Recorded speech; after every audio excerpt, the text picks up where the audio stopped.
Moi, c'est Gégère, tu vois, je suis camerounaise, je vis en Angleterre depuis quelques années et je vis à Manchester, bon, comme tu as dit, depuis quelques années et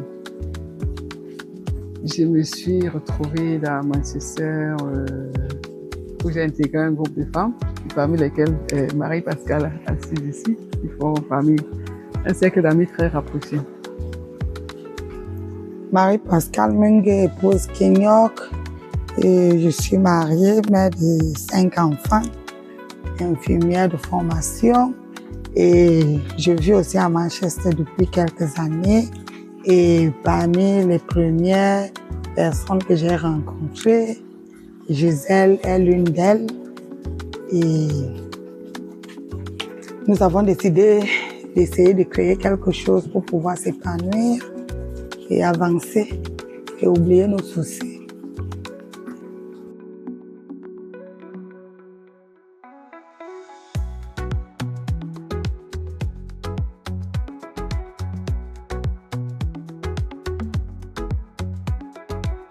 Ok, comme je disais tantôt, je suis arrivée à Manchester sortant fraîchement du Cameroun et j'ai trouvé des femmes qui étaient déjà établies dans un groupe pour se soutenir mutuellement, pour être ensemble, éviter la solitude. Et elles avaient un groupe auquel j'ai intégré. Malheureusement, ce groupe n'a pas marché et ensemble, entre copines, nous avons décidé de créer un autre groupe qui dure depuis une dizaine d'années aujourd'hui. Exactement, ce groupe au départ n'avait pas marché, c'était tout simplement parce que pour ma façon de regarder ça, c'était que les aspirations n'étaient pas les mêmes. Certaines voulaient que ce soit un groupe de charité, certaines d'aucunes aussi voulaient tout simplement avoir un groupe d'amis où on vient se détendre, on vient s'amuser et on rit, quoi, sans avoir des engagements un peu dans ce sens-là. Parce que nous avions essayé, ça semblait être demandé un peu plus que ce que nous pouvions donner.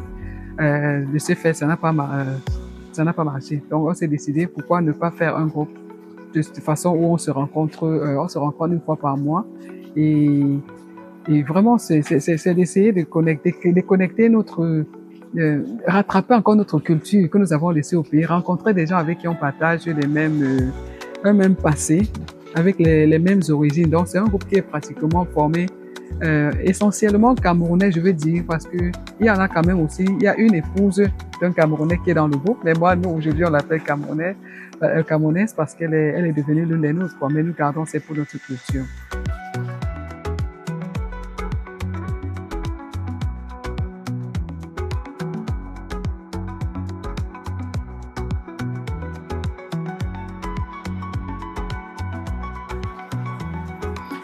Une chose est sûre, c'est que quand nous avons un groupe de personnes, que ce soit côté professionnel ou bien social, hein, nous venons avec des différentes mentalités, des différentes éducations, des différentes façons de regarder les choses.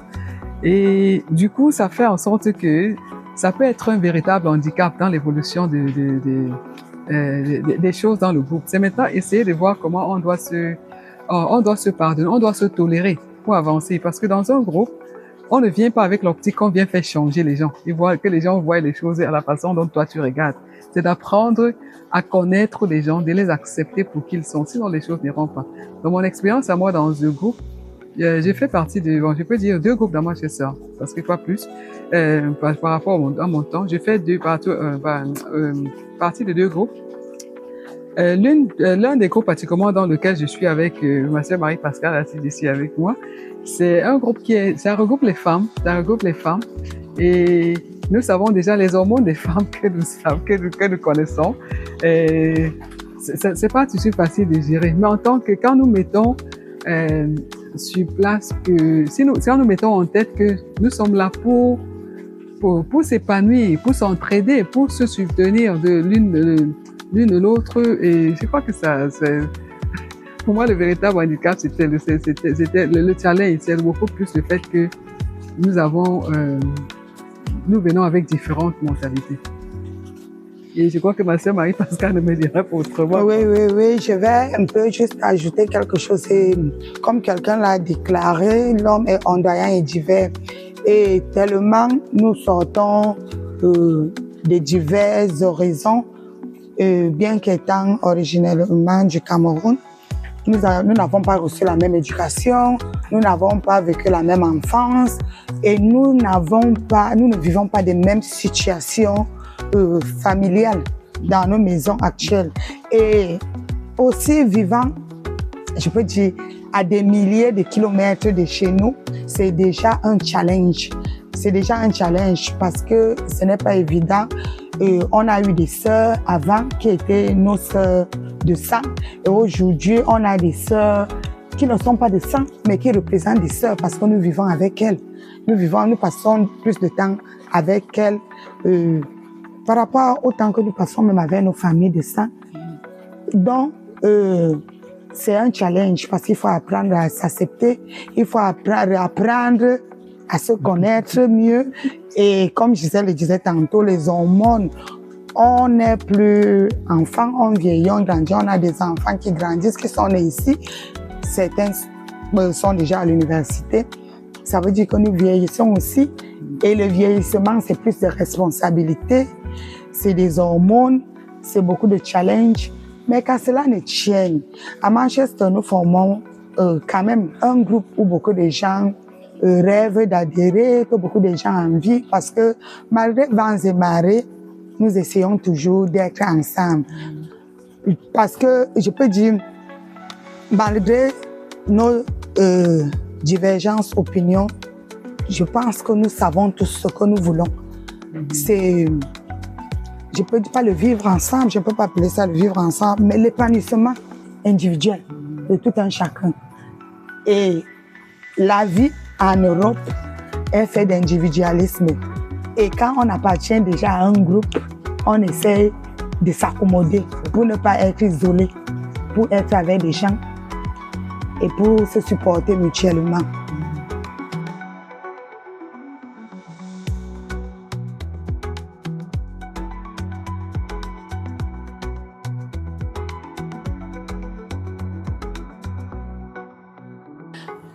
Si je peux répondre la première, oui, particulièrement, le fait d'être avec ces sœurs rencontrées en Europe m'a beaucoup changé. Ça a changé ma vie professionnelle, ça a changé ma vie, mon intégration. Parce que, comme on dit tantôt, il faut être avec d'autres personnes pour essayer de voir la vie, comment la vie est différente. Et quand on est adulte, il faut toujours essayer de copier ce qui est bien, ce qui est vertueux. Donc, être avec ces femmes qui essayaient à un moment, je peux dire, qui avaient une vie, je peux dire épanouie. Elles étaient dans des foyers, elles avaient un travail. Quand je parle de travail, elles sont allées à l'école, elles ont fait des études supérieures en anglais. Ça m'a boosté à faire de même.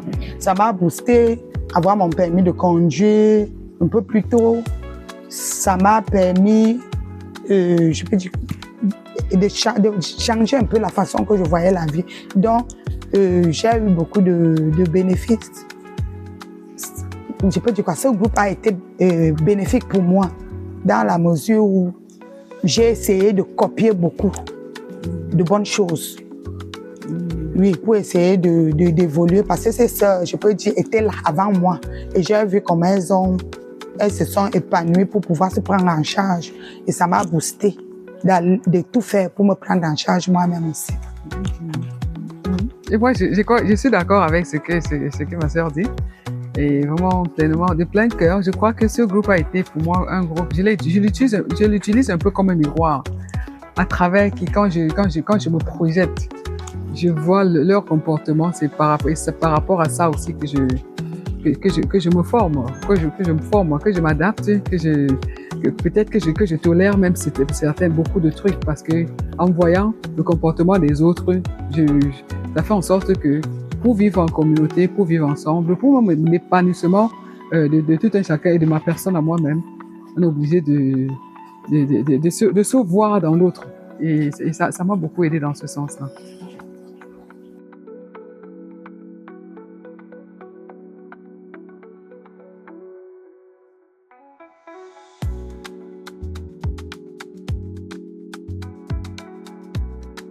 Pour l'autre, là, je peux dire un devoir. Bon, quelque part, ça fait en sorte que quand j'ai parlé de miroir tantôt, ça veut dire que quand je regarde le comportement de l'autre, ça fait en sorte que je me comporte d'une certaine manière. Il y a certains trucs que je ne ferai pas, tout simplement parce que je suis, j'ai un groupe de femmes derrière moi. Il faut que je réflecte ce qu'on attend de moi. Ça fait en sorte que certains comportements que j'ai envie d'afficher ou bien certaines décisions que j'ai envie de prendre, que ça fasse en sorte que je me pose la question de savoir est-ce que Marie-Pascale, quand elle va regarder l'autre là, elle dira quoi? Un truc du genre. Et ce sera par rapport à la façon dont le fait qu'on se connaît après beaucoup d'années, on essaie de connaître le comportement de qui et comment, qui peut faire ça, qui ne peut pas faire ça. Oui, bien sûr, c'est un peu ça, quoi. Et, je vais juste ajouter à ce que ma sœur Gisèle a dit. Comme on a dit dès le départ, on a été à peu près les membres fondateurs de ce groupe que nous appartenons. Et le jour qu'on a décidé de fonder ce groupe, il y a beaucoup de choses qui ont été mises en exergue. L'épanouissement, comment vivre avec les autres, comment s'améliorer, comment se challenger soi-même et surtout comment éviter l'isolement. Parce qu'en évitant l'isolement, on fait moins d'AVC. Je veux mettre entre parenthèses, on est tous infirmières. Donc, psychologiquement parlant, on a une formation professionnelle qui fait qu'on insiste que ce n'est pas facile de vivre seul en Europe parce que il y a beaucoup de choses. Le climat n'est pas bon comme en Afrique. On n'est pas avec sa famille. On peut vivre dans une maison juste avec peut-être le partenaire de vie et des enfants, ce qui parfois est très compliqué. Donc, ce groupe est crucial pour nous et je peux dire que j'ai un devoir par rapport à ce groupe parce que je vais dire la vérité, comme on disait tantôt, que à un moment, on peut ressentir qu'on est, je ne sais pas comment dire, on ne s'affirme plus quelque part. Je peux le dire parce que, je vais prendre un exemple, il y a un moment où je suis sortie du groupe pendant un temps, mais je suis revenue dans le groupe parce que je me suis sentie que j'avais un devoir d'être dans le groupe, un devoir de faire ce que le groupe avance, le devoir de faire ce que les autres puissent trouver l'épanouissement au lieu de fuir cette responsabilité-là. Donc, on a des devoirs et je vais ajouter toujours, comme je disais tantôt, que le groupe auquel nous affilions toutes les deux est un groupe que beaucoup de femmes regardent à Manchester. Je peux même dire même les hommes, pas seulement à Manchester, parce que on a eu des feedbacks dans le monde, au Cameroun, partout, où beaucoup de femmes essaient d'imiter, de copier et tout. Ça veut dire qu'on a des responsabilités que nous devons mettre en exergue au lieu de sentiments personnels. Oui. Donc, affirmativement, nous avons des devoirs envers le groupe auquel nous affilions. Premièrement, parce qu'on l'a créé, on l'a mis sur pied et on essaie de faire ce que ça marche malgré vents et marées. Ce n'est pas facile, mais on est ensemble pour un but positif.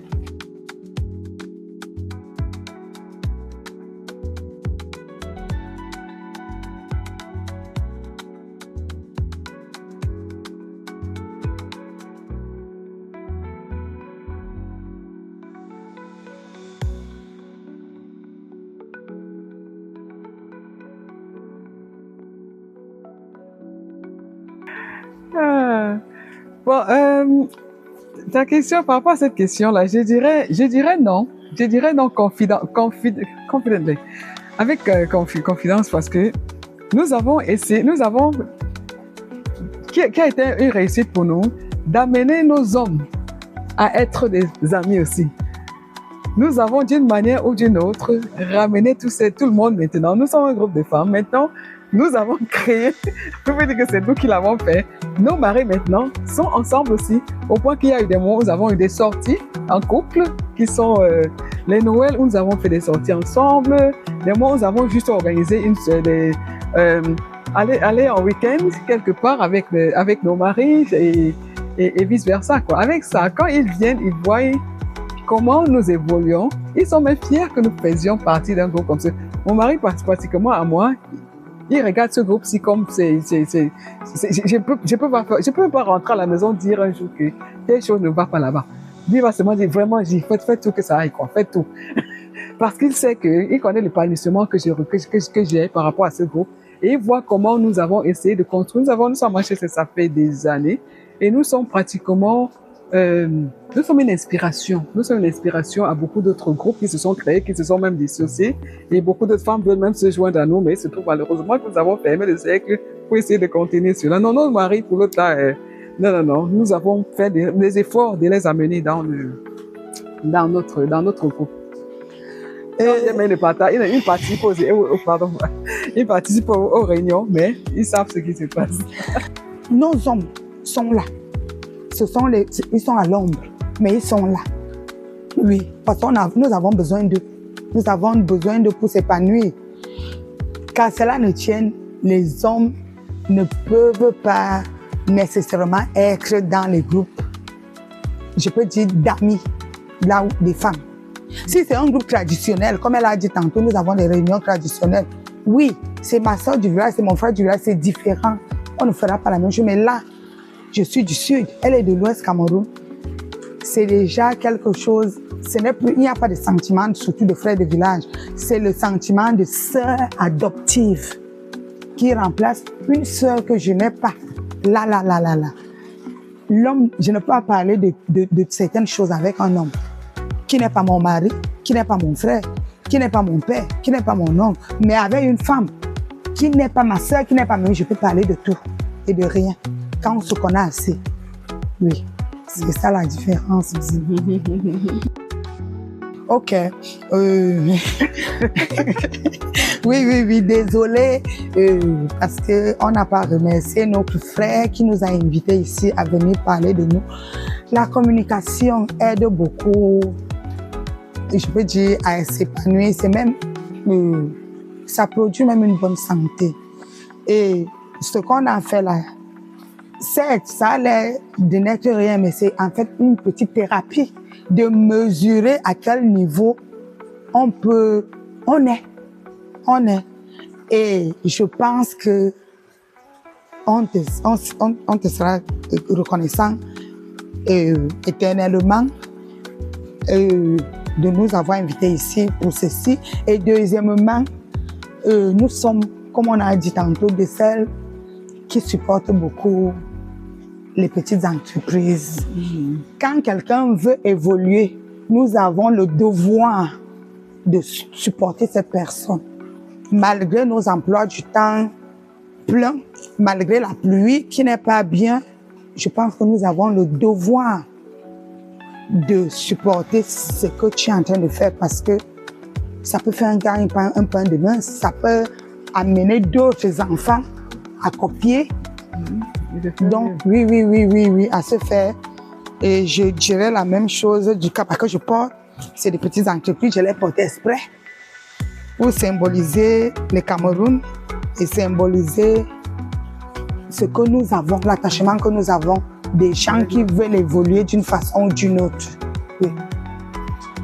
C'est une couturière Ebolova qui a cousu ce cabas et nous supportons. Nous sommes en Europe où nous pouvons supporter les autres. On essaie de faire cet effort. Merci beaucoup, Serge. Bien, merci.